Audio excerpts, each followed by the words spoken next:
Good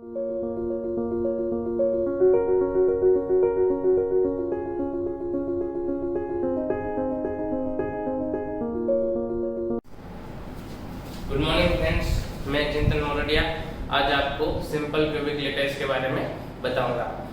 last lecture में मैंने आपको क्यूब के बारे में बताया था। आज मैं आपको सिंपल क्यूबिक सेल,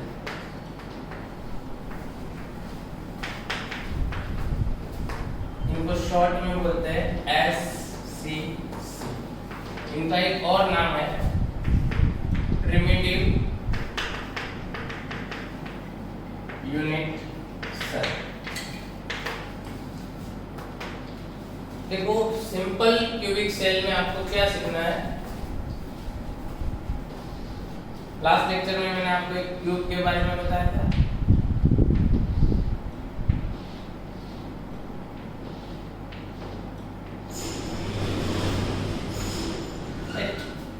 मेरा कहना ये है कि cube contain 8 corner, 6 face and 12 edge, butt and 1 center। But simple cube में क्या करेंगे, तो इसके लिए हम एक टर्म डिफाइन करेंगे, याद करेंगे। यहाँ पे लेटाइस पॉइंट क्या है, लेटाइस पॉइंट। लेटिस पॉइंट के बारे में मैंने आपको बताया था कि लेटिस पॉइंट क्या होता है कि एवरी एटम या तो each atom in a unit cell में हुआ ईच एटम,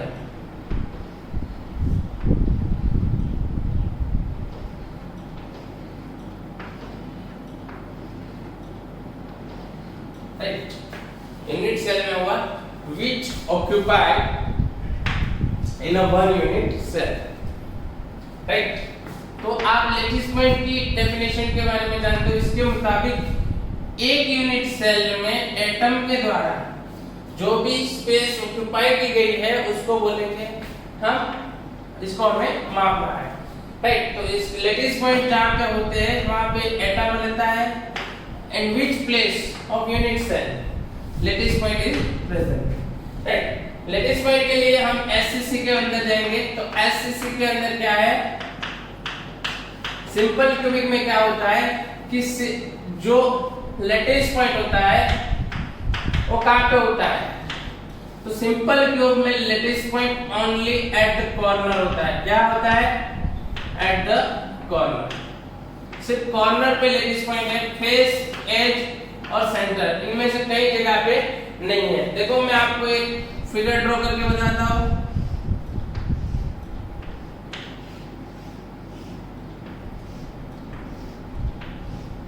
कि इसके कॉर्नर पे है, इसका मतलब कि कुछ ऐसा है।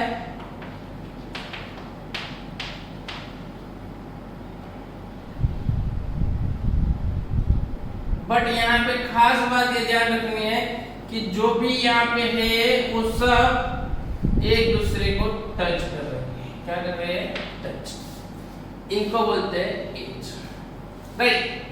तो यहाँ पे भी जो टच कर रहा है, कई बच्चे बोलेंगे कि सर एक स्फीयर बड़ा है एक छोटा है, ये सब आइडेंटिकल है, आपको सिर्फ एज्यूम करना है, ठीक है। तो यहाँ पे देखो कि ये दोनों स्फीयर टच कर रहे हैं और ये इसकी एज है, ठीक है। अब हम सिंपल क्यूबिक लेटर्स के बारे में आगे जाएंगे। सबसे पहले हम इसकी कॉर्नर की बात करेंगे। तो 8 कॉर्नर, कितने कॉर्नर है, राइट। इनमें कितने स्फीयर है, volume occupied by sphere in one unit cell। याद रखो कि हमें volume occupied by sphere in one unit cell find करना है। तो हम इन सब स्फीयर जो कॉर्नर पे है उसका कितना पोर्शन एक यूनिट सेल में है इसको नोटिस करेंगे। देन माइंड इट कि अपने पास 1/8 portion at each corner. It means अपने पास 8 कॉर्नर है and 1/8 portion है. It means we have one atom in one unit cell.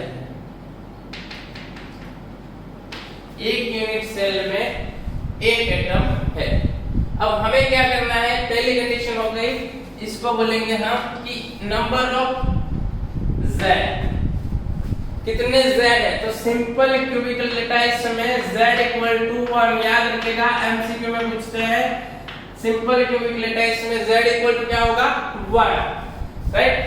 Number 2, इसमें आपको और एक चीज सीखनी है जिसको बोलेंगे टचिंग कंडीशन. क्या बोलेंगे, टचिंग कंडीशन. इनकी टचिंग कंडीशन क्या होती है, ए. टचिंग कंडीशन एज की जो साइज है इसको हम बोलेंगे ए. क्या बोलेंगे, ए. बट यहाँ पे आप देख सकते हो कि दो स्फीयर यहाँ पे टच कर रहे हैं. इट मींस कि इन दोनों की रेडियस r एंड r है. That's why a equal to हम क्या लिखेंगे 2r. क्या लिखेंगे 2r. समझ में आ रहा है. टचिंग कंडीशन क्या होगी 2r.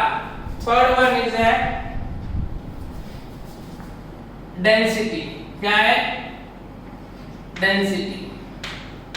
तो बच्चों डेंसिटी को हम बोलते हैं मास बाय वॉल्यूम.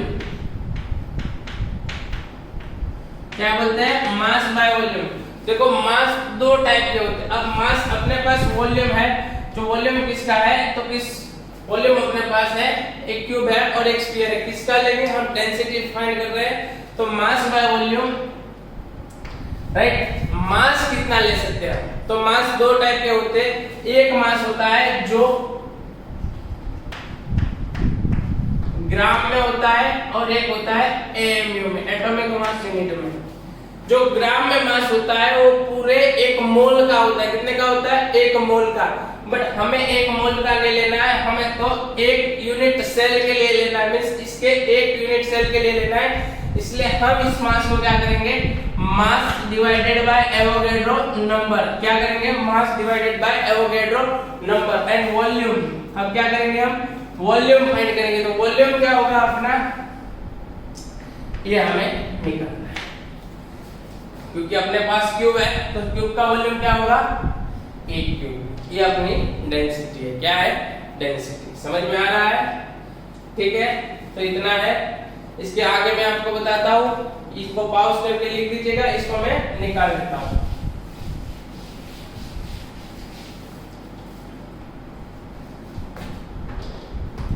अब हमें निकालना है कोऑर्डिनेशन नंबर. कोऑर्डिनेशन नंबर ध्यान से पढ़िएगा. कोऑर्डिनेशन नंबर क्या है, कोऑर्डिनेशन नंबर का मतलब है जो कॉर्नर पे जो एटम है वो एटम कितने एटम को डायरेक्ट टच में है. तो ध्यान से देखिए कि ए प्लेन में इससे है, ए प्लेन में इससे, यहाँ पे भी एक एटम को टच में होगा, राइट. एक बात और याद रखिएगा, यहाँ पे आपको पूरे सेल के बारे में ध्यान रखना है. एक यूनिट सेल के लिए नहीं, पूरे एटम के लिए बात करनी है. तो यदि ये 3 को टच कर रहा है तो यहाँ पे और यहाँ पे 3 और को टच करता होगा. तो कोऑर्डिनेशन नंबर फॉर एससीसी कितना होगा, 6. कोऑर्डिनेशन नंबर फॉर एससीसी कितना होगा, 6. समझ में आ रहा है, यस और नो. अब लास्ट टॉपिक है पैकिंग एफिशिएंसी. क्या है, पैकिंग एफिशिएंसी. चलो बच्चों, मुझे आपको पैकिंग एफिशिएंसी सिखाना है. बहुत सिंपल सी बात है कि एक क्यूब में एक स्फीयर ने जो पैकिंग एफिशिएंसी है वो हमें फाइंड करनी. इससे भी इजी वे में आपको बता दूं कि समझ लो कि आपके बॉडी में आपके 2 हाथ की कितने परसेंटेज है वो निकालना है. तो आप क्या करोगे, तो वॉल्यूम ऑफ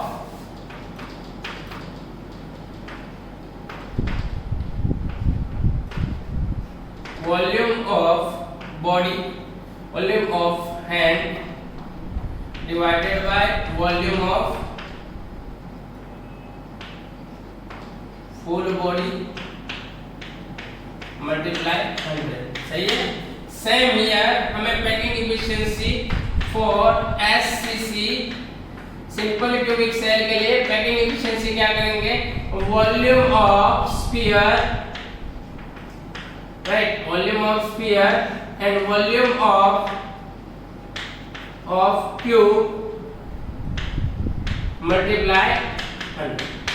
समझ में आया? इससे क्या होगा कि आपको पैकिंग एफिशिएंसी ऑफ एससीसी मिल जाएगा। एक और बात बता दूं कि अपने को वॉल्यूम ऑफ स्फीयर क्या होगा, इसके आगे हम लिखेंगे z, क्या लिखेंगे z, जिसकी वजह से आपको पता चल जाए कि कितने स्फीयर है हमारे पास। एससीसी है इसलिए हमने यहाँ पे z इक्वल टू क्या लिखेंगे 1, क्योंकि हमारे लिए z क्या है, इसमें 1 एटम है। बट ये आइडेंटिकल फॉर्मूला है, सबके लिए अप्लाई करना है, इसलिए हमने यहाँ पे z लिखा है। यदि किसी के पास 2 एटम है तो हम यहाँ पे 2 कर देंगे, यहाँ पे z इक्वल टू लिखेंगे 1, देन यहाँ पे z इक्वल टू लिखेंगे 1,